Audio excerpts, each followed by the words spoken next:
BC కులగణనైంది కాబట్టి రాష్ట్రంలో బీసీలకు మంచి సందేశం ఇవ్వాలని చెప్పి బీఆర్ఎస్ పార్టీ ఒక బీసీ అధ్యక్షుని ఇవ్వాలని ఆలోచన వచ్చినట్టు మాకు ఇన్ఫర్మేషన్ ఉంది. చేయండి, మంచిదే. మా బీసీ బిడ్డలకు మేము చేసినటువంటి కులగణనతోటి అలా 50% పైచిలుకున్నట్టు వాళ్ళు 46% ప్లస్ 10% ముస్లిం ఓబీసీలు కలిపి 56% ఉన్నట్టు నిర్ధారణ అయింది. కాబట్టి బీఆర్ఎస్ వాళ్ళు రియలైజ్ ఆ పార్టీకి బీసీ అధ్యక్షుని చేస్తే డెఫినెట్గా మేము ఆహ్వానిస్తున్నాం.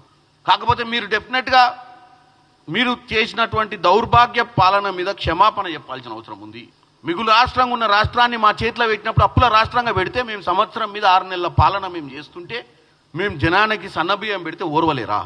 మేము ఇంటిగ్రేటెడ్ స్కూల్ కట్టి కేజీ టు పీజీ ఉచిత ఎడ్యుకేషన్ ఇస్తే ఓర్వలేరా? మేము 4th సిటీ తీసుకొచ్చి కొత్త కంపెనీలను ఇలా జపాన్ వేరు, అంతకుముందు వరల్డ్ ఎకనామిక్ ఫోరం దావోస్లో పోయి పెట్టుబడులు తీసుకొస్తే ఓర్వలేరా? మహిళలు ఉచిత బస్సులో తిరుగుతుంటే ఓర్వలేరా? 200 యూనిట్ల కరెంట్ ఇస్తే ఓర్వలేరా? 500 రూపాయలు సిలిండర్ ఇస్తే ఓర్వలేరా? దేనికి బాధ?